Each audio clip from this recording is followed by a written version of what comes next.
selama ini Calon Wakil Presiden nomor urut 3 Mahfud MD mengenang pernah diremehkan oleh aktivis Rocky Gerung, tidak akan lama menjabat sebagai Menko Polhukam.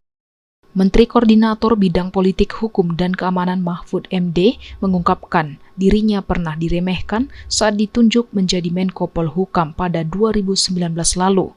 Mahfud menyebutkan saat itu aktivis Rocky Gerung memprediksi bahwa ia hanya mampu bertahan selama 8 bulan menduduki kursi Menko Polhukam karena dianggap terlalu belak-belakan sehingga bisa membongkar rahasia istana.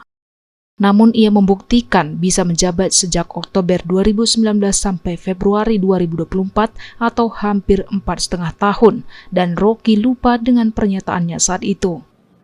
Waktu saya diangkat pertama itu oleh Pak Rocky Gerung, wah Mahfud tuh nggak akan bisa jadi Menko. Paling lama 8 bulan, saya jamin di reshuffle katanya.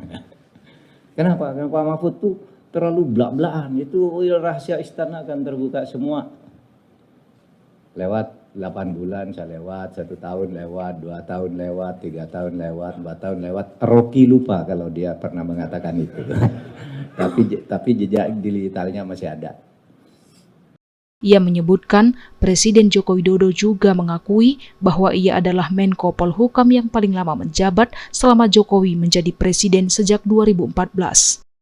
Mahfud menuturkan sejak Jokowi menjadi presiden, ada Tejo Edi Purdiatno yang menjabat Menko Polhukam selama sekitar 10 bulan, Luhut Binsar Panjaitan 11 bulan, dan Wiranto 3,5 tahun. Namun kata Mahfud, ia justru bisa bertahan menjadi Menko Polhukam selama lebih dari 4 tahun. Pak Jokowi bilang, ya Pak Mahfud katanya. Pak Mahfud itu adalah Menko terlama selama saya memerintah, kata Pak Jokowi.